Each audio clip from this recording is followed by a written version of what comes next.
नमस्कार, मैं हूं अदिति नागर और स्वागत है आप सभी का भारत 24 के डिजिटल प्लेटफॉर्म पर। और आज फील द थ्रिल में हम तमाम जो कंफ्यूजन पिछले कई दिनों से चल रहे हैं मार्केट में आपके घरों तक, उसको समझेंगे। दरअसल देखिए, ईरान, इजराइल, अमेरिका में जो आपस में एक दूसरे पे संकट इतना ज़्यादा गहराया हुआ है और जो मिसाइल और बम धमाके हैं, अब उन धमाकों की आवाज़ आपके हमारे किचन में पहुंच चुकी है और जाहिर तौर पे इसको लेकर एक पैनिक क्रिएट हो चुका है।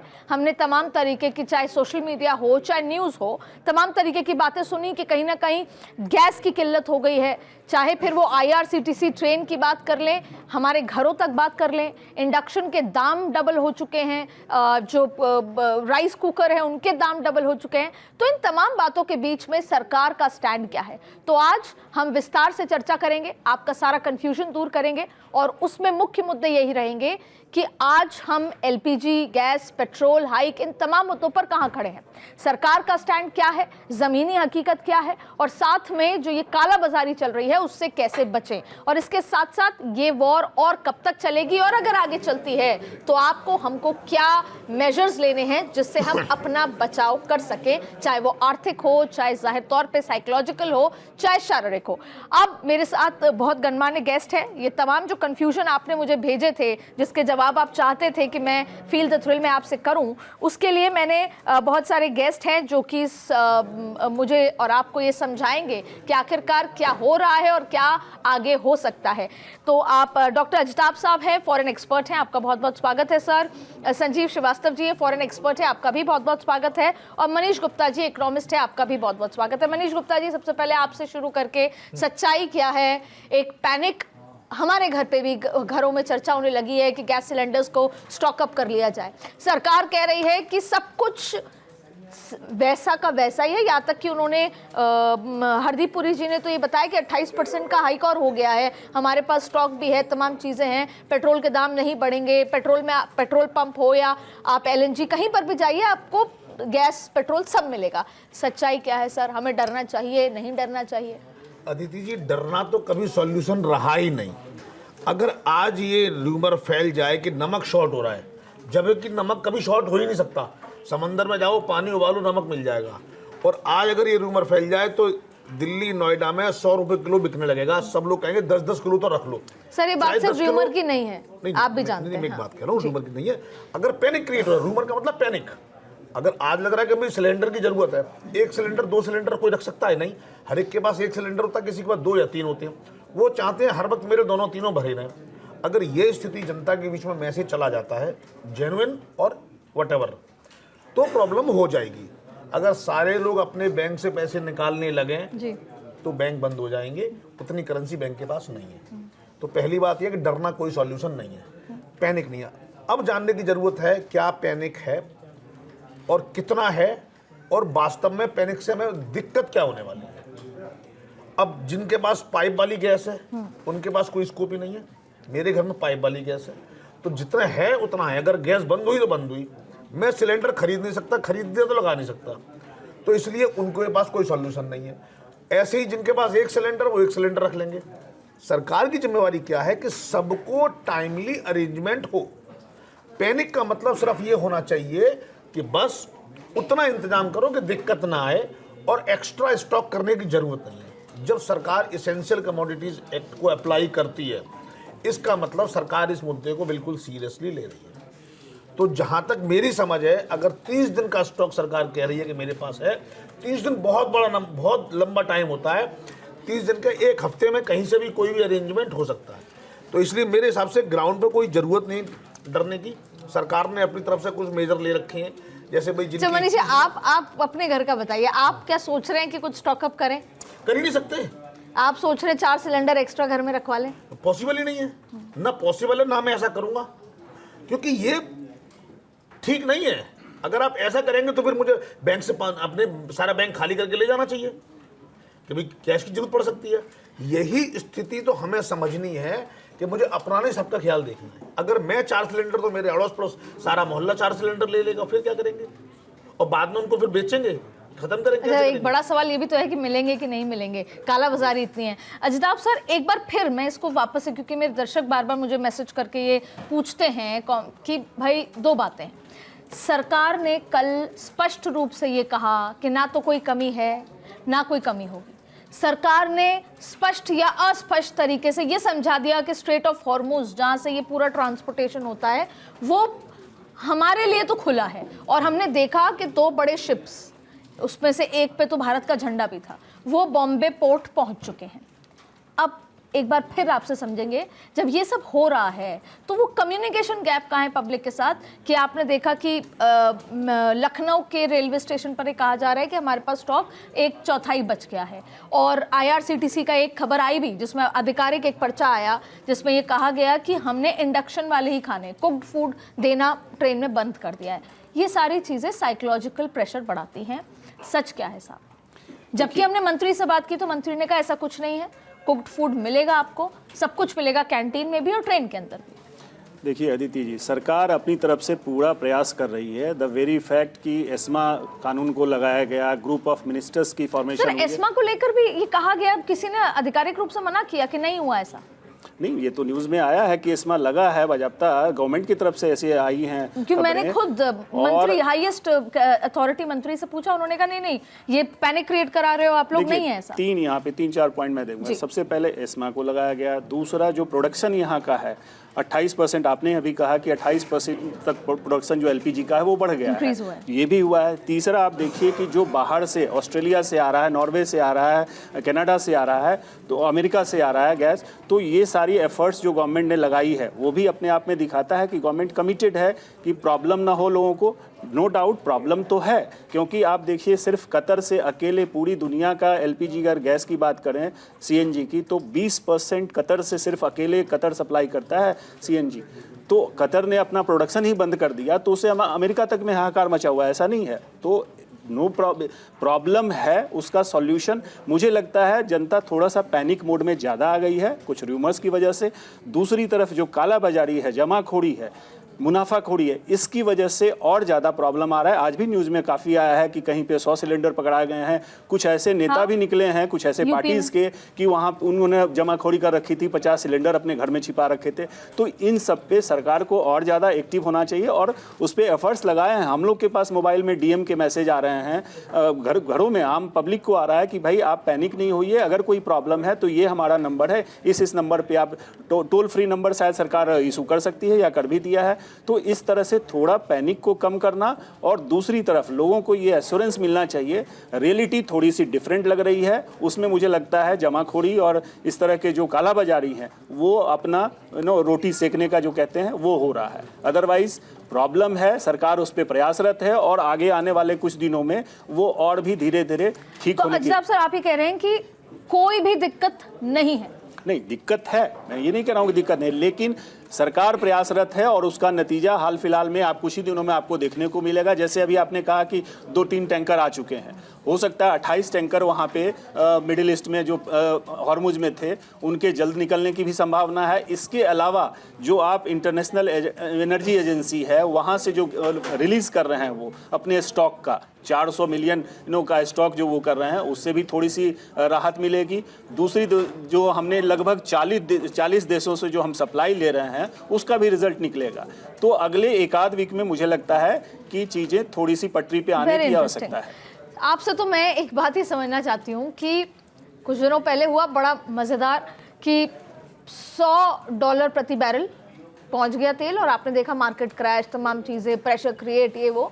और उस दिन क्योंकि मैं पार्लियामेंट में थी, मैंने देखा कि एक कमरे में एस जयशंकर मुलाकात कर रहे हैं, अजय डोभाल साहब से भी कर रहे हैं, CDS साहब से भी कर रहे हैं, फिर एस जयशंकर साहब प्रधानमंत्री जी से भी कर रहे हैं, फिर पेट्रोलियम मिनिस्टर प्रधानमंत्री जी से कर रहे हैं, फिर स्टेटमेंट की बात होती है। बड़ा गहमा गहमी का माहौल था और पत्रकारों के लिए तो अपॉर्चुनिटी होती है जाहिर तौर पर। लेकिन अब सवाल ये है कि US के एनर्जी सेक्रेटरी ने एक ट्वीट करा बड़ा मज़ेदार, और जैसे ही वो ट्वीट करते हैं वो ये कहते हैं कि स्ट्रेट ऑफ हॉर्मुज से निकलने वाली हर शिप को US की वॉरशिप प्रोटेक्ट कर रही है।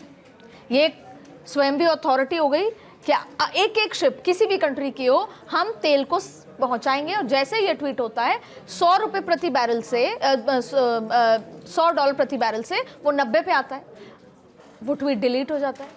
और उसके बाद फिर व्हाइट हाउस के जो द फेमस स्पोक्स पर्सन है वो कहते हैं ऐसा कुछ नहीं है।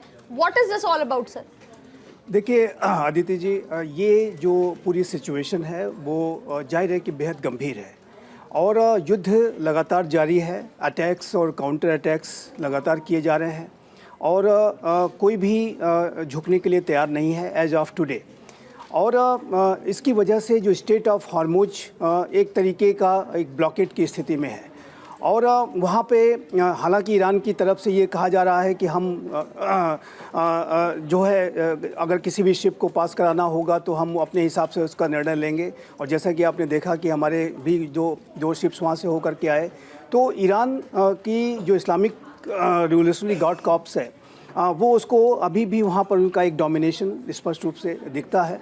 लेकिन यूनाइटेड स्टेट्स ऑफ अमेरिका इस बात को लगातार कह रहा है, रादर धमकियाँ और चेतावनी भी दे रहा है। जैसा कि जो वाइट हाउस के स्पोक्सपर्सन का आपने जिक्र किया, उन्होंने तो ये कहा कि United states of America state of Hormuz में 20 गुना ज़्यादा बड़ी शक्तिशाली जो कार्रवाई है वो करके दिखाएगा। यदि स्टेट ऑफ हॉर्मुज इसी तरीके से ब्लॉकेड में उन्होंने रखा तो अमेरिका बहुत ही बड़े एक्शन लेगा और जो उसका जो स्केल होगा वो अनप्रेसिडेंटेड होगा। तो इस तरीके की धमकियां अमेरिका ज़रूर दे रहा है।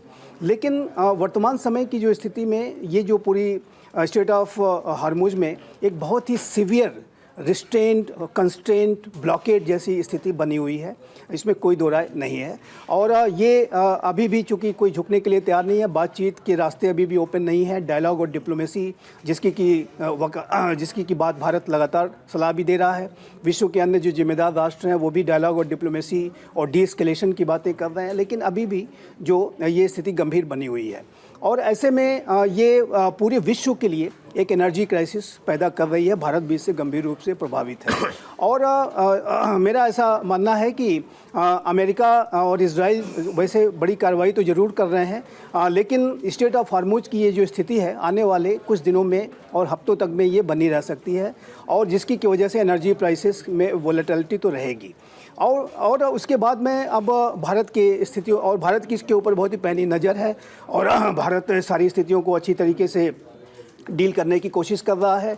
जैसा कि कल ही हमारे विदेश मंत्रालय के प्रवक्ता श्री रणधीर जायसवाल ने इस बात को कहा भी कि अब्बास अरागची जो ईरान के विदेश मंत्री हैं, उनसे हाल के दिनों में 3 बार हमारे विदेश मंत्री श्री एस जयशंकर की बातचीत हुई है और संभव है, हालांकि उसके बारे में उन्होंने डिटेल में नहीं बताया कि क्या ईरान ने इस तरीके की हमें फैसिलिटी दी थी या नहीं दी थी, लेकिन जो शिप्स आए हैं, जैसा कि आपने स्वयं जिक्र किया कि बॉम्बे में 2 शिप्स पहुंचे हैं, वो ज़रूर IRGC ने भारत के साथ एक कोलैबोरेट किया है, कोऑपरेट किया। लेकिन इतना कहने के बाद मैं आपके दर्शकों के लिए अवश्य ये कहना चाहता हूँ, जैसा कि हमारे 2 डिस्टिंग्विश्ड पैनलिस्ट ने कहा, पैनिक करने की आवश्यकता बिल्कुल भी नहीं है, क्योंकि भारत की जो energy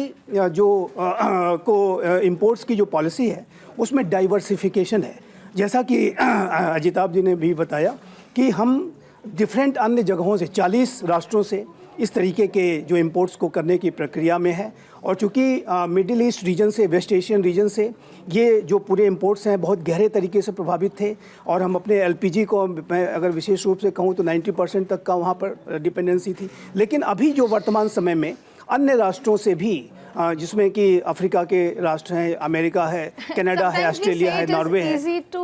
easy said then done वाली बात है, उसमें थोड़ा समय लग सकता है। हाँ, और ट्रैवल के जो कॉस्ट हैं वो भी बढ़ सकते हैं, लेकिन I am very sure and confident, मैं आपके दर्शकों के लिए बताना चाहता हूं कि अगर इस तरीके की कंटिजेंसी यहाँ बनी रहती है तो भारत अल्टरनेट डेस्टिनेशंस को डेवलप करने में सफल होगा और तब तक के लिए हमारे पास जो रिजर्व्स हैं वो लगातार बने हुए हैं। मनीष, एक बात बताइए, बहुत ही बेसिक बात है जो आसान भाषा में हम अपने लोगों को समझाएं। कई बार क्या होता है कि ये जो डिफरेंस है ना, मतलब कोरोना हुआ and kudos to India and its diplomacy कह लें या उसकी जो पावर है कि हमने वॉट एवर इट इज़ हमने सेल थ्रू किया बहुत अच्छा दूसरी कंट्रीज़ के हिसाब से, लेकिन फिर भी हमने वो क्राइसिस देखी, मुझे वो शायद शब्द इस समय बहुत नेगेटिव होगा, लेकिन हमने जब डेड बॉडीज़ और तमाम तरीके के क्राइसिस, ऑक्सीजन, ये सब देखा। जो सक्षम थे वो खरीद पाए, जो सक्षम थे वो ले पाए, लेकिन जो सक्षम नहीं थे नहीं ले पाए। तो इसी डिफरेंस के बीच में मैंने देखा कि मैं सोसाइटी में रहती हूँ तो मेरी बहुत सारे जो ग्रुप ऑफ मेड्स वहाँ पर हेल्प हैं, उन्होंने मुझसे अप्रोच किया कि दीदी जो सिलेंडर 1200 रुपये में मिलता था अब वो हमसे 3200 रुपये ले रहे हैं। ये कल की बात है। अब वो बेचारे, उनको घर में खाना बनाना है इसलिए वो काम करते हैं, लेकिन अब ऐसे में वो किसको अप्रोच करें, उनके लिए क्या किया जाए? अब उनके लिए कोई हेल्पलाइन नंबर हो, वो कभी फ़ोन करेंगे नहीं करेंगे, लेकिन सरकार को ये वाली चीज़, जहाँ पे स्वयंभू जो ये सिलेंडर और ये जब जो लोग हैं ये अब 3200 रुपये में बेच रहे हैं, किसी को खाना बनाना है वो कुछ भी करके 3200 रुपये दे के वो सिलेंडर लेगा, तो इसको आप कैसे देखें? अब देखिए ये हमारे देश के लोगों का, हमारे देशवासियों के गिरते मोरल का सबूत है। बट आई एम श्योर ये दूसरे कंट्रीज में भी हो रहा अगर होगा। किसी का सामान घर के बाहर रह जाए तो मिल जाता था, आज आप एक साबुत ईंट घर के बाहर रख दीजिए, मिलेगी नहीं। और ये छोटे पैमाने पे नहीं है, बड़े पैमाने पे है। मैंने तब भी देखा है जब हमारे घर में राशन की दुकान थी, ऐसे लोग जिनको मिट्टी का तेल नहीं चाहिए था वो भी मिट्टी का तेल खरीद कर रख लेते थे और 5 रुपए एक बोतल में भर के बेच देते थे। तो ये टेंडेंसी सॉल्यूशन क्या है? सॉल्यूशन देखिए, सॉल्यूशन है लॉ एंड ऑर्डर और सॉल्यूशन है करप्शन। दुर्भाग्य की बात यह है कि इस देश में करप्शन पर कभी काम नहीं हुआ, कभी भी काम नहीं हुआ, आज भी नहीं हुआ। क्योंकि जैसे ही आप करप्शन पे काम करते हो, अधिकारी सक्रिय हो जाते हैं कि हमारे खिलाफ काम करोगे तो हम आपको कुछ भी नहीं करने देंगे। ये देश का दुर्भाग्य है और इसका कोई सॉल्यूशन अभी हाल फिलहाल में दिखता भी नहीं। आप देख लीजिए, मोदी सरकार ने हर फ्रंट पे काम किया, करप्शन पर कोई काम नहीं किया। काम किया नहीं या काम इफेक्टिव नहीं है। उन्होंने ये सोचा कि नई जनरेशन को ठीक करते चलेंगे, पुरानी जनरेशन हटती जाएगी, बट रादर सिचुएशन ये है कि करप्शन पर जब भी काम करते हैं डेवलपमेंट रुकता है, सरकार को समझ में आ जाता है क्या प्रायोरिटी है, आगे बढ़ जाता है। ये लॉ एंड ऑर्डर का मामला है कि अगर जमाखोरी हो रही है तो उस पर स्ट्रिक्ट एक्शन लिए जाए। सरकार क्या कर सकती है, जनता क्या कर सकती है? जनता क्या कर सकती है मैंने बता दिया। सरकार सिर्फ कड़े कदम उठा सकती है, वो उठा रही है। अगर इसका कंपैरिजन करें, ये सरकार इससे पहले की सरकारों में इसके पैटर्न में बहुत चेंज है।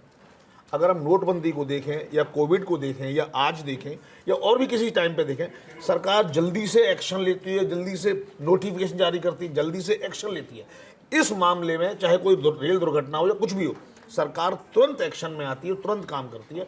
मैं समझता हूँ ये सबसे बड़ा बात है।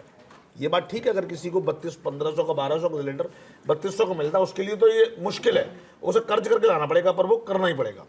बट यहाँ सरकार को अपने अधिकारियों को और टाइट करने की जरूरत है। और आई थिंक ये सब स्टेट वाइज होना हाँ, चाहिए। एक बात जोड़ूं, इसके अब परेशानी क्या है कि हमारे देश में विपक्ष भी ऐसा हो गया, मैं किसी सरकार की बात नहीं कर रहा, हर स्टेट में या देश में विपक्ष की स्थिति ऐसी है कि मुझे सरकार को फेल करना है, उसके लिए मुझे कुछ भी करना है वो करेंगे। अगर हमें पैनिक बटन से पहले नहीं होता था ऐसा, विपक्ष कभी सवाल नहीं खड़े करता था। क्यों नहीं करता था ना? क्यों नहीं? ये बहुत इंपॉर्टेंट सवाल है। विपक्ष से हमने जब बात करने की कोशिश करते हैं कि sir this is a moment of crisis, हमको यूनाइट होकर क्यों नहीं कर सकते, तो राहुल गांधी और उनकी जो टीम है उनका ये मानना है कि भाई हम कब जनता, फॉर द पीपल, हम कब ये बताएंगे कि दिस इज राइट और दिस इज रॉन्ग। अब कोरोना में नहीं कह सकते थे, कहा मैनेजमेंट को लेकर।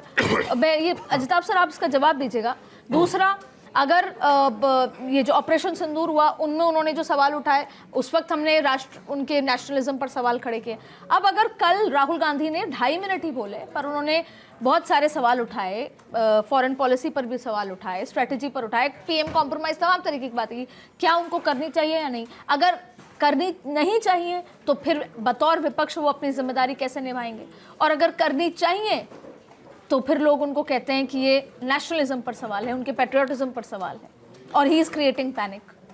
देखिए अदिति जी, विपक्ष की भूमिका बहुत महत्वपूर्ण है, और दुर्भाग्य से जो इंडिया और दूसरे देशों से अगर कंपेयर किया जाए, खास करके वेस्ट के जो देश हैं या जापान वगैरह, कोरिया से आप बात करें, एक रिस्पॉन्सिबल विपक्ष का होना बहुत ज़रूरी है। सिर्फ just for the sake of opposing something ये नहीं होना चाहिए।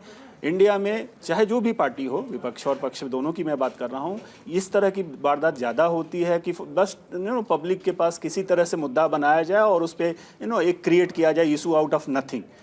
यहाँ नहीं, do you think LPG crisis, energy crisis, no issue? No, it is a very much critical issue, और जैसा आपने बताया ऑपोजिशन को खड़े होकर नहीं पूछना चाहिए। बिल्कुल पूछना चाहिए, बिल्कुल पूछना चाहिए, but at the same time responsible होकर पूछना चाहिए। और अगर ऐसी कोई कहीं पे गैप दिख रहा है तो जो भी सरकारी महकमा है, जो अथॉरिटी है, उनको इन्फॉर्म किया जाए। ये आपने जैसे कहा ना, लोकल लेवल पे ये डिसेंट्रलाइजेशन हम जो कह रहे हैं, एम्पावरमेंट फ्रॉम बिलो, वही तो है कि आप लोकल लेवल पे, पंचायत के लेवल पे, वहाँ से गवर्नमेंट की जो जितनी मशीनरी है, आज तो भाई डिजिटल ज़माना है, सोशल मीडिया का ज़माना है, आप इस टेक्नोलॉजी का यूज़ करके आप नीचे से पंचायत के लेवल से आप इस तरह से प्रचार प्रसार कीजिए, इन्फॉर्म कीजिए लोगों को, सो दैट कि एक प्रॉपर इंफॉर्मेशन फ्लो हो कि भाई कहाँ क्या प्रॉब्लम है और उसका निजात कैसे मिलेगा या आगे क्या हम कर रहे हैं, पूरी उसकी इंफॉर्मेशन दे। एक छोटी सी बात ऐड करूं क्या?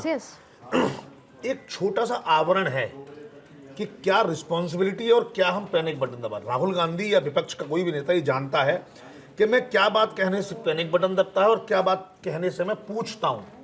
इस मैटर पे क्या एक सर्वदलीय बैठक हो जाए, प्रधानमंत्री से मिलने का टाइम मांगा जाए, आप कैसे हैंडल कर रहे हैं हम बताइए।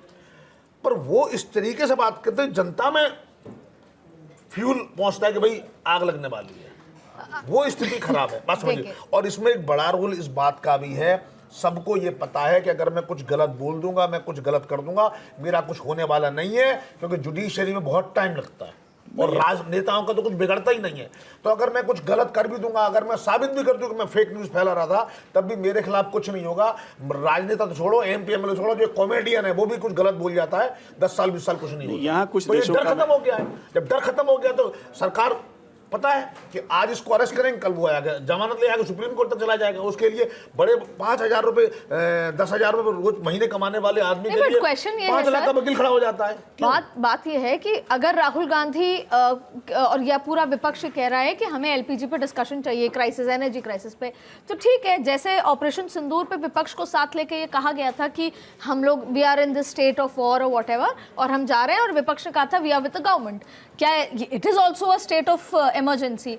तो इसमें भी गवर्नमेंट को बुला के बात की जा सकती है, विपक्ष को बुला के बात की जा सकती है। बिल्कुल बात की जा सकती है। और डेली यहाँ पे देखिए गवर्नमेंट की सीरियसनेस इसमें है कि बाजप्ता होम मिनिस्टर के अंडर में ये ग्रुप ऑफ मिनिस्टर्स की जो कमेटी बनाई गई है, मॉनिटरिंग उस लेवल पे हो रही है। सारे लोकल लेवल पे आप कहें डीएम एसडीएम सबको एम्पावर किया गया है कि आप इमीडिएट रिमेडियल एक्शन लीजिए। तो एक फॉर्मल यस अपोजिशन को बताना चाहिए, और खास करके जब संसद का सत्र चल रहा हो, तो ऐसे में आज भी मैं देख रहा था जैसे ही 11 बजे स्पीकर ने अनाउंस किया कार्रवाई शुरू की जाए, विपक्ष ने बायकॉट किया, स्थगित हो गई। तो ये बार बार कल भी ऐसा हुआ, आज भी ऐसा हो रहा है। तो भाई आप just for the making issue again, फिर मैं वही कह रहा हूँ regarding parliament, I feel everybody is responsible in that matter. Opposition is responsible to run it, government is even more responsible, and Lok Sabha speaker in the entire thing. Sir, आप मुझे ये समझाइए कि मैंने ये ऑब्जर्व किया कि people have deep faith in Narendra Modi when they say anything, और कोरोना के दौरान जो एक साइकोलॉजिकल सपोर्ट प्रधानमंत्री का से, क्योंकि उनको ये समझ में आ गया कि मैं अगर GOM से फिर नीचे विधायक, सांसद से विधायक या फिर ब्यूरोक्रेटिक सिस्टम तक लोग तक पहुंचाऊंगा, बात नहीं पहुंचेगी। तो उन्होंने क्या किया कि मैं सीधा राष्ट्र को संबोधित करूंगा, नोटबंदी करी, राष्ट्र को संबोधित करूंगा, so that there is no confusion. तो क्या ऐसी स्थिति में अगर और 5 दिन 10 दिन 15 दिन ये चलता है, तो क्या प्रधानमंत्री मोदी को देश को संबोधित करना चाहिए, बताने के लिए कि नॉट टू वरी और आई एम देयर एनीथिंग? क्योंकि मैंने देखा कि बहुत ट्रस्ट बॉन्ड बहुत स्ट्रांग है between the public and the Prime Minister of India. Do you think it is the time when Prime Minister should address the people of the country? देखिए, यदि ये स्थिति अभी इसी तरीके से बनी रहती है अगले कुछ दिनों में या अगर हफ्तों में अगर जाती है, तो मेरा ऐसा मानना है कि प्रधानमंत्री श्री नरेंद्र मोदी अवश्य राष्ट्र को संबोधित करेंगे। और अभी कल ही उन्होंने एक अपने संबोधन के दौरान किसी एक सम्मेलन में वो संबोधन दे रहे थे, और उसमें उन्होंने पूरे राष्ट्र से और इस बात का अनुरोध किया कि ये जो युद्ध की जो स्थिति है, ये जो गंभीर वैश्विक परिस्थिति है, उसका हमें भी मुकाबला करना है, क्योंकि हम भी उससे प्रभावित हैं, और इसमें एकताबद्धता की आवश्यकता है। और उन्होंने उस संबोधन में अपने राष्ट्र के जो हमारे राज्य हैं उनसे सबसे अनुरोध किया कि जो मुनाफाखोरी, काला बाजारी और इस तरीके की जो होर्डिंग इत्यादि करने में जो भी लगे हुए ऐसे एलिमेंट्स हैं, उनके खिलाफ सख्त से सख्त कार्रवाई करें।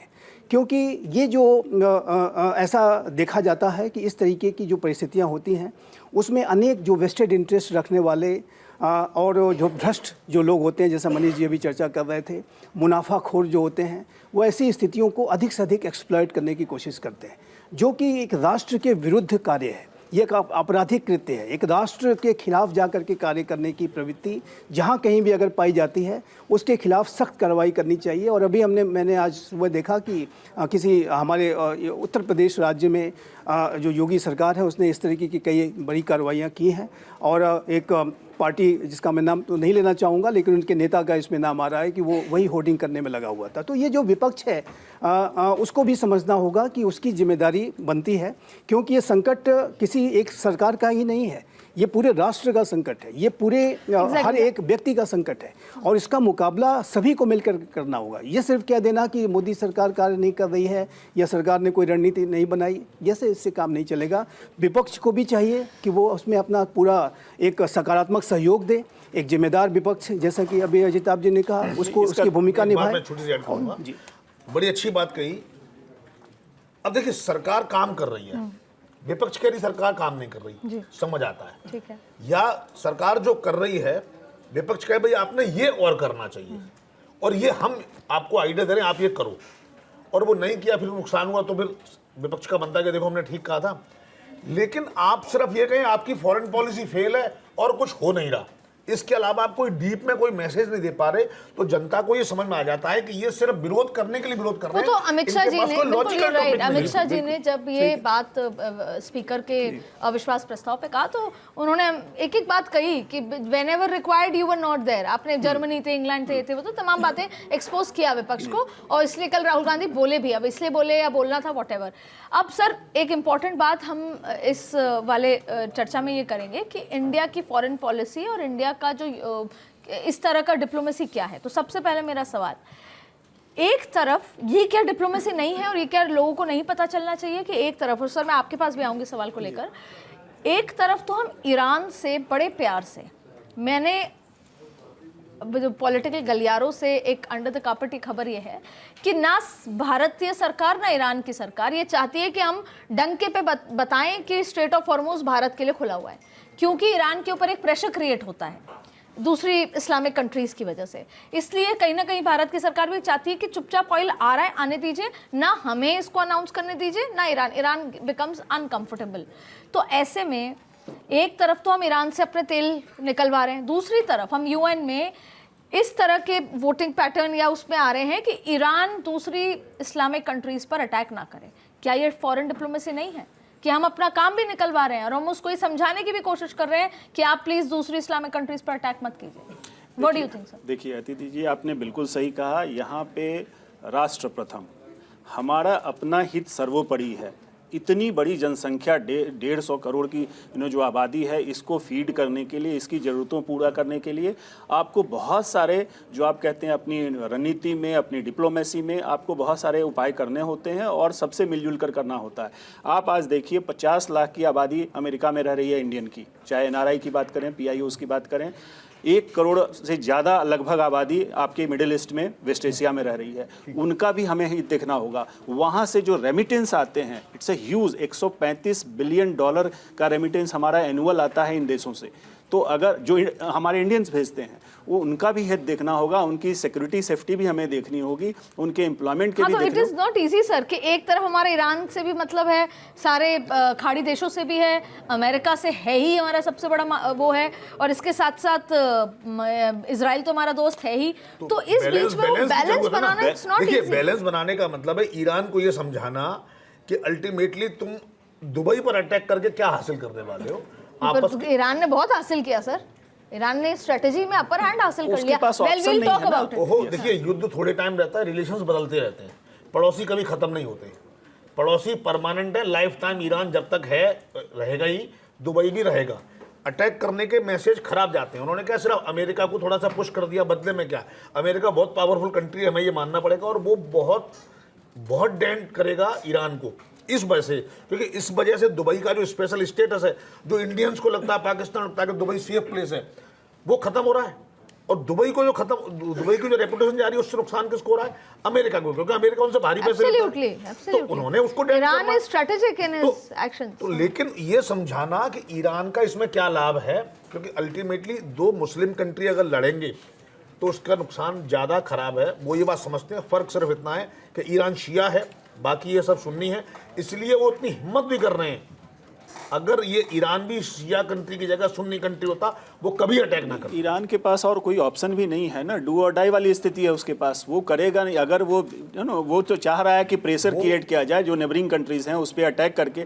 दिक्कत तब आ रही है जब वहाँ सिविलियन एरियाज को वो अटैक कर रहे हैं। वो सिविलियन बहुत अटैक नहीं हुए हैं, ज्यादा अटैक आज भी जो आया है दुबई में टावर को बाजाप्ता फाइनेंशियल सेंटर पे अटैक हुआ है, और वो स्ट्रेटेजिक तरीके से किया है कि बैंकिंग पे अफेक्ट बिल्कुल। हो, वहाँ के ऐसा नहीं था कि होटल पे अटैक हो होटल रहा पे है, अटैक हो, वहाँ तो के उसकी टूरिज्म देश- इंडस्ट्री लोग- पूरा हाँ। ये जिस- इकोनॉमिक और टूरिस्ट हब है Basically- दुबई। basically अमेरिका जैसे कहते हैं ना, अमेरिका को direct अमेरिका आप की नहीं- जान उसके बिजनेस में है, वो तोता दुबई है या इंडिया है या मतलब जो भी कंट्री है, तो उसे लगता है ये नुकसान है। नुकसान है सर। तो मैं ईरान की स्ट्रेटेजी पे आने से पहले एक बार भारत की डिप्लोमेसी समझना चाहती हूँ कि ये हमें अपने दर्शकों को समझाना बहुत ज़रूरी है कि जो हम जिस देश के वासी हैं वो समझें कि इतनी ऐसी स्थिति में भी भारत अपना हित निकाल रहा है, कैसे भी अपनी फॉरेन पॉलिसी के हिसाब से। उसके तो रिलेशनशिप सबसे हैं, मतलब वो है जो सारे रिश्तेदारों से निभा के चल रहा है। ऐसे में इट्स नॉट इजी कि आप अपने सगों से भी बात कर रहे हो, उनसे भी, तो बहुत it's not easy. How do you explain it sir? देखिए, भारत के प्रधानमंत्री श्री नरेंद्र मोदी की जो विदेश नीति में अगर मैं वेस्ट एशिया के संदर्भ में बात करूं, तो उसमें हमारी जो पॉलिसी में बदलाव ये आया है कि हमने अपनी जो नीतियां हैं वो डीहाइफिनेटेड तरीके से अब करनी शुरू की। इजराइल के साथ हमारे अपने संबंध हैं, उसी तरह से पैलेस्टाइन के साथ एक सेपरेट तरीके की रिलेशनशिप है। कोई एक तराजू में तौलने वाला पहले जो हाइफिनेटेड पॉलिसी थी वो हमने त्याग दी है, उसको छोड़ दिया है। और प्राइम मिनिस्टर मोदी जब इजराइल जाते हैं तो सिर्फ इजराइल जाते हैं, पैलेस्टाइन जाते हैं तो सिर्फ पैलेस्टाइन जाते हैं, एक तराजू में नहीं तोलते। उसी तरीके से ईरान के साथ भी हमारे जो संबंध हैं वो प्राइम मिनिस्टर मोदी की सरकार के दौरान भी लगातार बढ़े हैं। और despite all challenges, despite Iran के ऊपर इतना मैक्सिमम प्रेशर कैंपेन अमेरिका ने चला रखा था, पिछले तो प्रशासन में उनका जो ऑयल का जो पूरा था, जो एक जो ट्रेड था उसको मिनिमल कर दिया था, उसके बावजूद भी हमने चाबहार का जो पोर्ट है उसको लगातार हम विकसित करने के प्रयास करते रहे और लगातार ईरान के साथ अपने संपर्कों को भी बनाए रखे। आज भी आप देखिए तो ईरान के जो विदेश मंत्री से हमारे विदेश मंत्री की 3 बार इस क्राइसिस की सिचुएशन में बात हुई है, और जो कि इस बात को स्पष्ट रूप से दर्शाता है कि ईरान की सरकार भारत को एक विशेष महत्व देती है। तो फिर एक बात और समझाइए सर आप मुझे। हम ये सब कह रहे हैं कि बहुत अच्छी डिप्लोमेसी है, लेकिन इसका ऑपोजिट ये है कि लोग ये कहते हैं कि जब सब इतना वोकल हैं तो भारत नहीं है। तो भारत शायद इसलिए नहीं है कि उसको अपनी 2047 तक का जो उसका विजन है वो शांति प्रिय देश है, शांति डायलॉग से चलना चाहता है, लेकिन इसका नुकसान भी कई बार हमने देखा। हमने बहुत अच्छा दोस्त माना ट्रंप को, लेकिन उसका नुकसान हमने देखा। देखिए, भारत की जो विदेश नीति में एक संतुलन है, विवेकपूर्ण। उसका क्या कोई नुकसान नहीं है हम पे? नहीं, नुकसान नहीं, मैं इसको फायदे के तौर पर देखता हूँ। जो हम विवेक से, बुद्धिमत्ता से, संतुलन से, और सबसे जो इम्पोर्टेंट वर्ड है स्ट्रेटेजिक ऑटोनॉमी, यानी कि हम अपने जो निर्णय है स्वयं लेते हैं, किसी के दबाव में आकर के कार्य नहीं करते। तो क्या हम अपने निर्णय स्वयं ले रहे हैं? बिल्कुल, मैं ऐसा मानता हूं कि जो वैश्विक परिस्थितियां हैं, जिस तरीके की अनिश्चितता है, जिस तरीके की वोलेटिलिटी है, 2 युद्ध अभी वर्तमान समय में चल रहे हैं और महाशक्तियों के बीच में एक विश्वास का संकट बहुत गहरा चुका है और आर्म्स रेस इतनी तेज़ हो चुकी है, आर्म्स कंट्रोल को लेकर के जो रिजीम्स हैं वो कोलैप्स कर गए। अभी न्यू स्टार्ट टीटी आप देखिए एक्सटेंड नहीं हो पाई, उसके पहले INF टीटी पहले ही कोलैप्स कर चुकी है। रशिया, अमेरिका, चाइना सब अति महत्वाकांक्षी व्यवहार सभी महाशक्तियाँ दर्शा रही हैं। तो ऐसे में जो वैश्विक परिस्थितियां हैं वो एक नए शीत युद्ध की तरफ संकेत दे रही हैं, और इस तरीके की नए शीत युद्ध की स्थितियों में जब विश्व जा रहा है तो ऐसे में नेविगेट करना, नेविगेशन इज द वर्ड, की वर्ड, सर्वाइवल, और सर्वाइवल प्लस नेविगेशन, और अपने राष्ट्र के हितों को सुरक्षित रखना, संरक्षित रखना, ये एक बड़ा चैलेंज है। लेकिन इतना कहने के बाद मैं अवश्य कहूँगा, मैं प्रशंसा करना चाहूँगा कि हम एक संतुलन के साथ, विवेक के साथ, बुद्धिमत्ता के साथ आगे बढ़ रहे हैं। और भारत के प्रधान रियलाइज होता है कि India rarest countries, rare countries में से है जो संतुलन, विवेक, बुद्धिमत्ता, शांति और वासुदेव कुटुंबकम सोच के आगे बढ़ रही है। इसी यूएसपी को विपक्ष तोड़ना चाहता है। एक बात मैं और भी अदिति जी कहना चाहता था कि भारत की ये जो नीति है उसमें जैसे कि हम जानते हैं कि वसुधैव कुटुंबकम की भावना के साथ भी हम काम करते हैं। जो भी हमने G20 में सर इसको अपना G20 का जो मुख्य मोटो था वही था, one family one earth one future. Entire world has lost this thought लेकिन एक महत्वपूर्ण बात मैं अवश्य कहना चाहता हूँ कि भारत वैसे तो ओपन मीडिएशन में की पॉलिसी पर नहीं चलता है, unless until all conflicting parties जो है वो भारत से मीडिएशन करने के लिए अनुरोध करें। किसी एक पक्ष कहने में भारत कभी भी मीडिएशन नहीं करेगा। लेकिन इतना कहने के बाद मैं उससे करूँगा कि यदि ईरान और यूनाइटेड स्टेट्स ऑफ अमेरिका और इजराइल के बीच में किसी भी तरीके के चैनल ऑफ कम्युनिकेशन को ओपन करने के संदर्भ में यदि ये राष्ट्र बैक चैनल के माध्यम से भारत से अनुरोध करेंगे तो भारत की सरकार ऐसा सहयोग देगी। और इस तरीके का सहयोग हमने ब्लैक सी ग्रेन डील को भी बनाने में दिया था। जपोरोजिया न्यूक्लियर पावर प्लांट जो रशिया यूक्रेन के युद्ध में जो उसके आसपास जब सेलिंग बहुत ज़्यादा शुरू हुई तो उस समय हमने उस सेलिंग को रुकवाने के लिए भी एक बैक चैनल के माध्यम से हमने वो सपोर्ट दिया था और अमेरिका और रशिया के बीच में चैनल ऑफ कम्युनिकेशन स्थापित कराया था। और उसी तरीके का जो सहयोग है चैनल ऑफ कम्युनिकेशन को ओपन कराने का, डायलॉग और डिप्लोमेसी और डीएस्केलेशन की तरफ बढ़ने में बैक चैनल के माध्यम से भारत की सरकार ऐसा अवश्य करेगी। सर आप बता दीजिए क्या ये पॉसिबल है सर? हम बैक चैनल के माध्यम से जो सर कह रहे हैं मुझे आप इसका जवाब दीजिए कि हम ट्रंप को समझा सकते हैं? निश्चित रूप से समझा कोई भी सकते हैं। ट्रम्प को समझा सकता है? देखिए ना बिल्कुल समझा सकते हैं। देखिए होता क्या है जब उसको लगता है सर ट्रम्प को तो उनकी सुप्रीम कोर्ट नहीं समझा पा रही, उनके खुद के सांसद नहीं समझा पा रहे, मंत्री नहीं समझा पा रहे। देखिए ऐसा नहीं है कि जिस तरीके से हमने अपने देश में पोर्ट्रेट कर रखा है ट्रम्प बिल्कुल अहंकारी है, जो उसके मन में आए वो करता है, ऐसा नहीं है। उसकी पूरी टीम है, अपना भला बुरा समझ के वो डिसीजन लेते हैं, plan A, plan B, plan C सब होता है। I agree sir. ऐसा नहीं है। मैं आपको बता रहा हूँ जो आप कह रहे थे ना कि एक तरफ हो जाए, इसका नुकसान क्या है और उस फायदा क्या है। देखिए विपक्ष चाहता ही यही है कि जो सरकार बैलेंस बना रही है, सरकार बैलेंस को छोड़ के एक तरफ आ जाए। और अब उसमें भी क्या जो लेफ्टिस्ट है वो चाहते हैं कि भाई सीधे सीधे ईरान का समर्थन करो, बात खत्म। विपक्ष तो सीधा सीधा सर वो शिया सुन्नी की पॉलिटिक्स डोमेस्टिक बनाकर अपना वो वोट अलग बैंक है और ना, उसको वो कह रहे हैं अगर वो दोनों तरह से तैयार है, उनका विपक्ष का प्लान है, प्लान भी दोनों रेडी है। कहते हैं आप किधर जाना चाहते हो, ईरान की तरफ जाओगे तो हम शिया सुन्नी करेंगे, हम अमेरिका से क्या नुकसान सैंक्शन आ रहे हैं उन पर हम अटैक करेंगे, देखो इनके वजह से आपको ये नुकसान हो गया। अगर आप ईरान के साथ नहीं जा रहे हैं तो आप मुसलमानों को भड़काएंगे कि देखो आपने ऐसा कर दिया, ये कर। तो एक बात मैं कहना चाहता था कि यहाँ विपक्ष की भूमिका को और बेहतर होने की जरूरत है। मैं फिर कह रहा हूँ जुडिशियरी को ऐसे मामलों में और सख्त होने की जरूरत है कि जहाँ लोग अपने मोटिव के लिए अगर कुछ गलत कर रहे हैं उनको सजा मिलनी चाहिए। एक सेकंड में जमानत और 5-5 साल अगर केस ना लगे और 4 हियरिंग हो तो 20 साल में। सर अब अपने मोटिव में तो सर बहुत लंबे बहुत सारे लोग एक बात मैं और कहना चाहता था कि देखिए रशिया, ये जो ईरान और इजराइल तथा यूनाइटेड स्टेट्स ऑफ अमेरिका को अल्टीमेटली जो डायलॉग और डिप्लोमेसी के तरफ आना ही होगा, निगोशिएटिंग टेबल पर आना ही होगा। आज यदि भले से वो एडामेंट रुख जरूर अख्तियार कर रहे हैं, मार्टरडम करेंगे और मर जाएंगे लेकिन लड़ते रहेंगे इत्यादि इत्यादि, एंडलेस नहीं हो सकता। उनको भी उनके अंदर भी इस तरीके की जो विजडम है वो आज नहीं कल वो प्रिवेल करेगी। और उस प्रक्रिया में जाहिर है कि जैसा कि मैं कह रहा था कि भारत का जो एक बैक चैनल के माध्यम से डायलॉग और डिप्लोमेसी को ओपन कराने का जो सहयोग है वो उन्हें मिल सकता है, प्रोवाइडेड कि वो ऐसा भारत से करने के लिए अनुरोध करें। मैं आखिरी में यही अमेरिका और ईरान पे बात कर रही हूँ।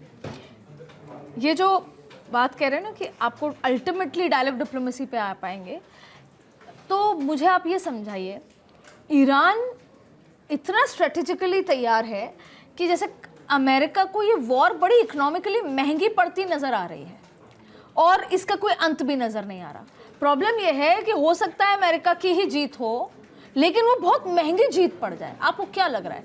ईरान ज्योग्राफिकली भी इतना है कि उसको तोड़ना और उस पर अटैक करना, और फिर ईरान ने स्ट्रेटेजिकली इकोनॉमिकली सबको तोड़ दिया, सबकी कमर। मतलब ऑयल, आज आप भी आए होंगे गाड़ी से तो तेल, आप भी आए होंगे गाड़ी से, मतलब oil is our life, oil is oxygen, oil is money, oil is economy.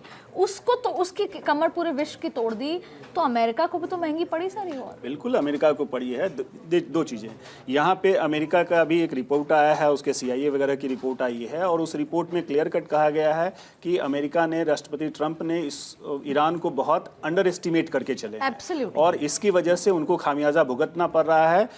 पिछले 6 दिन में जो है अभी रिपोर्ट आई है, $11.3 बिलियन का अमेरिका ने खर्च किया है सिर्फ 6 दिन में, और वो सिर्फ ऊपरी जो खर्च हैं उसका है, और भी बहुत खर्च हो रहे हैं।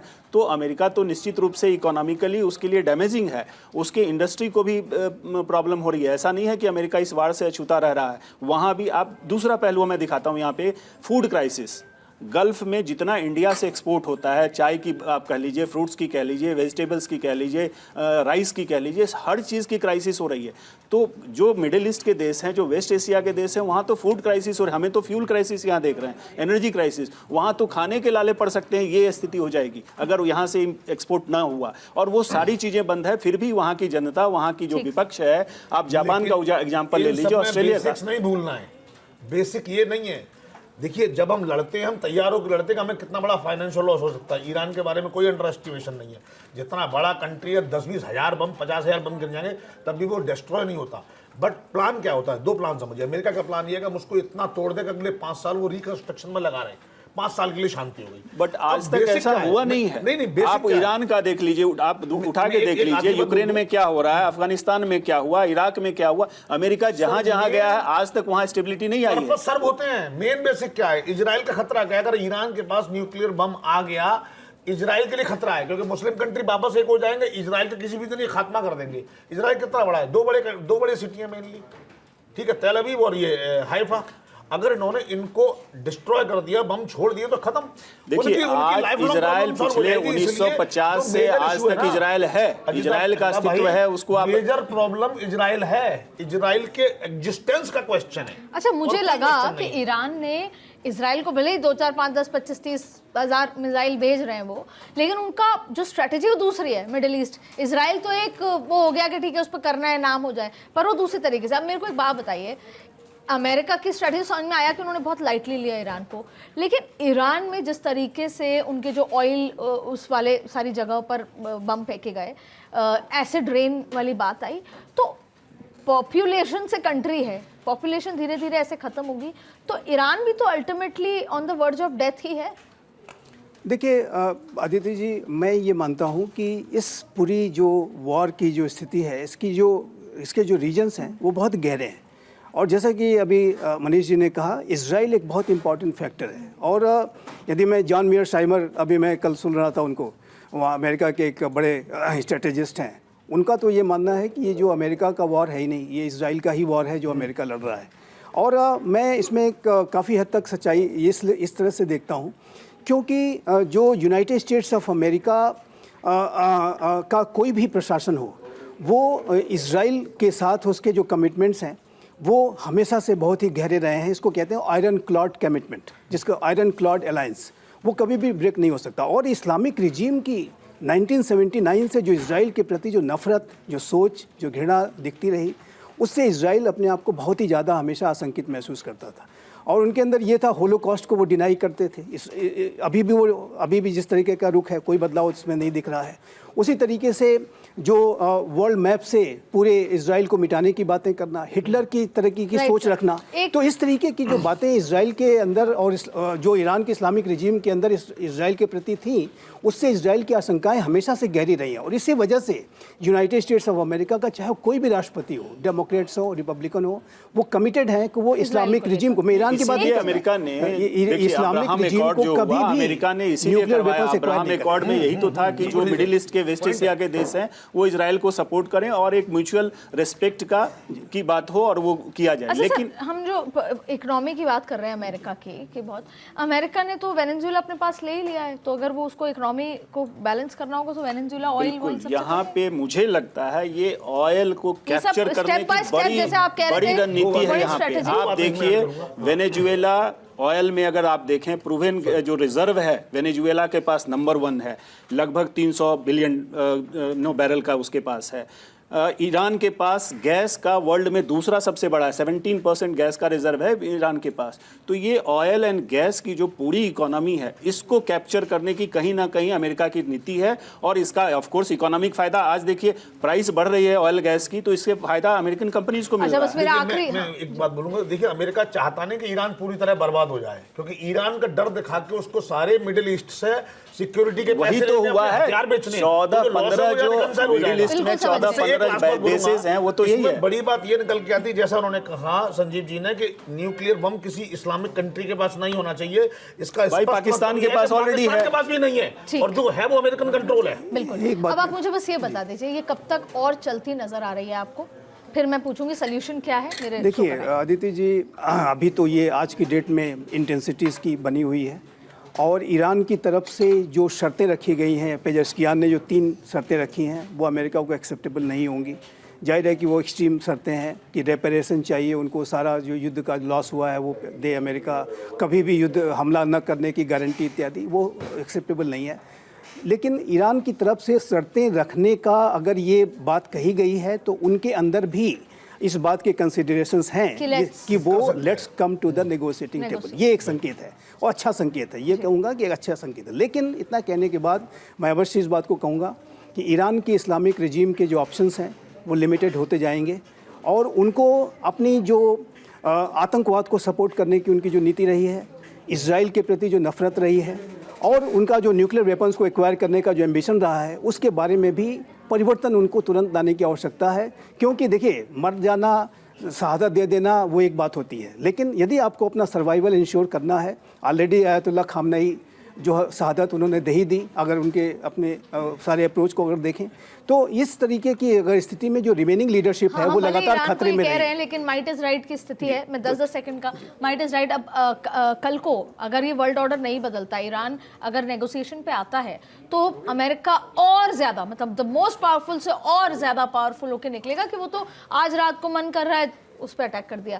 तो कहीं ना कहीं कुछ देशों को ये उम्मीद थी कि कुछ ऐसा हो कि डोनाल्ड ट्रंप को भी समझ में आए कि हम बैठे ठाले किसी पे नहीं कर सकते। तो 10 सेकंड का कमेंट सर आपसे। देखिए, निश्चित रूप से जो डोनाल्ड ट्रंप की नीति रही है और उनको तो लग रहा था आज तक अमेरिका का कोई भी राष्ट्रपति, जितने भी युद्ध हुए हैं, अमेरिका कहीं भी वन साइडेड नहीं हुआ है। चाहे वो वियतनाम की बात करें, कहीं भी वो हार के ही निकला है। अमेरिका को फायदे जो हों, बट उसका बहुत बड़ा लॉस हुआ है और उसके प्रेस्टीज की भी लॉस हुई है। डोनाल्ड ट्रंप शायद चाह रहे थे कि हिस्ट्री में अपना नाम दर्ज करवा लें, इसको हरा के वेनेजुएला को इन्होंने कैप्चर कर लिया, वो तो होने से रहा। ईरान की जो आबादी है और ईरान की जो सिविलाइजेशन है वो कभी अंडर नहीं रहा है, जैसे अफगानिस्तान में ये हुआ है। तो वो तो भूल जाए, अब बीच का रास्ता ले, एक फेस सेविंग कहते हैं ग्रेस, वो कहीं ना कहीं अमेरिका भी इज लुकिंग इनटू अमेरिका भी। और सर, वर्ल्ड वॉर 2 के बाद भी एक वर्ल्ड ऑर्डर चेंज हुआ, आपने देखा सारा चीजें। तो 10 सेकंड कमेंट में। चाइना और रशिया चाहेंगे कि युद्ध अभी लंबा चलता रहे। चाइना के हथियार बिकेंगे भी और वो टेस्ट भी होंगे। रशिया चाहता है कि जितना अमेरिका कमजोर होगा उसको उतना रिलैक्स है, क्योंकि रूस को डाउन करने में अमेरिका का पूरा रोल है। तो मुझे लगता है कि अभी इनके जिस तरीके से सपोर्ट रहेंगे वो इनपुट यही देंगे कि लड़ते रहो, कोई नेगोशिएशन टेबल पर नहीं आओ, अनटिल कोई एक्सट्रीम सिचुएशन ना हो जाए। तो फिलहाल मुझे लगता है कि युद्ध अभी चलेगा और लंबा चलेगा। एक बात अंत में मैं एक अवश्य कहूँगा कि इसका जो रास्ता है वो है डायलॉग एमंग सिविलाइजेशंस। सभ्यताओं के बीच में संवाद करना होगा, निगोशिएटिंग टेबल पर आना होगा। सभ्यताएं खत्म हो जाएंगी। और आज इस चर्चा में हमने जो भी जैसे कहते हैं कि डिराइव किया पॉइंट, मैं आपको एक एक पॉइंट बता देती हूँ। दरअसल सबसे पहले तो बात यही कि आप लोग पैनिक मत कीजिए, क्योंकि वो सोल्यूशन नहीं है। जैसे युद्ध किसी चीज़ का सोल्यूशन नहीं है, वैसे भी डर, पैनिक किसी चीज़ का सोल्यूशन नहीं है। बहुत सारे टोल फ्री नंबर्स दिए गए हैं और उससे बड़ी बात है हमारे पास सोशल मीडिया का प्लेटफॉर्म है। आप पीएमओ को, आप किसी भी राज्य के सीएम को टैग करके, ट्वीट करके अपनी परेशानी, अगर कोई कालाबाजारी कर रहा है तो उसके बारे में बताइए। आपके साथ कोई ठगी हो रही है तो आप उसके बारे में बताइए। जो तमाम सोशल मीडिया प्लेटफॉर्म्स हैं और ख़ास तौर पे जो ट्विटर अकाउंट्स हैं उन पर आप पोस्ट करके अपनी परेशानी बताएंगे तो तुरंत एड्रेस होगा। क्योंकि मैंने देखा जो लोग बाहर फंसे हुए हैं वो भी लगातार ट्वीट कर रहे हैं और एनईए की तरफ से उनको रिस्पॉन्स दिए जा रहे हैं। इसलिए पैनिक करने की ज़रूरत नहीं है। भारत सरकार आपके साथ खड़ी है और ये हमारा दायित्व है कि जिसको हमने चुना है हम उस पर विश्वास करें, हम सोशल मीडिया पर विश्वास नहीं करें। दूसरी इंपॉर्टेंट बात यह है कि जाहिर तौर पे कुछ बदलाव लाइफस्टाइल में करने की ज़रूरत है। कि हम जैसे कहते थे कि हम पहले ज़्यादा खाना बना लेते थे, एक्स्ट्रा बना लेते थे, अब कोशिश करें कि अगर जॉइंट परिवार है तो एक साथ बना लें, ज़्यादा बना लें, गैस का कम। क्योंकि जाहिर तौर पर अगर क्राइसिस कहीं ना कहीं है तो हम उसको कैसे कंट्रीब्यूट कर सकते हैं वो कोशिश करें। और सबसे इंपॉर्टेंट बात यह है कि जहाँ तक बात इस वॉर की है तो बात से यही समझ में आया कि अभी ये थमती नज़र नहीं आ रही है। हम सब वासुदेव कुटुंबकम के लिहाज से ये प्रे कर सकते हैं कि जल्द से जल्द ये वॉर ख़त्म हो, क्योंकि इसमें हम इम्पैक्ट हो रहा है हमारे। और तीसरी बड़ी बात है भारत सरकार। देखिए, भारत सरकार जो हमारा भारत है, हम सरकार की बात भी छोड़ दें, भारत की पॉलिसी हमेशा ये रही है, जैसे हम अक्सर घरों में हमें सिखाया जाता है कि हमें किसी से नहीं लड़ना, हमें अपने प्रोग्रेस के बारे में सोचना है। हमने 2047 का हमने आने वाली जनरेशन का विजन तय किया है, हमें प्रोग्रेसिव होना है और उस प्रोग्रेसिव के चलते हम डायलॉग, डिप्लोमेसी, शांति, वासुदेव कुटुंबकम पर विश्वास करते हैं। और शायद वही इंडियन डिप्लोमेसी में हो रहा है वही इंडियन गवर्नमेंट कर रही है। इसलिए फेक न्यूज़ से, सोशल मीडिया की बातों से, अफवाहों से बचें। सरकार आप लोग के प्रति बिल्कुल पूरी तरीके से खड़ी हुई है और बिल्कुल भी पैनिक करने की ज़रूरत नहीं है। आप और किस मुद्दे पर चर्चा चाहते हैं वो ज़रूर मुझे कमेंट कीजिए। अगली बार हम उसी मुद्दे पर एक्सपर्ट्स के साथ आपके लिए चर्चा ज़रूर करेंगे। इस चर्चा में जुड़ने के लिए बहुत बहुत शुक्रिया। आप सभी का बहुत बहुत शुक्रिया। Thank you. Thank you.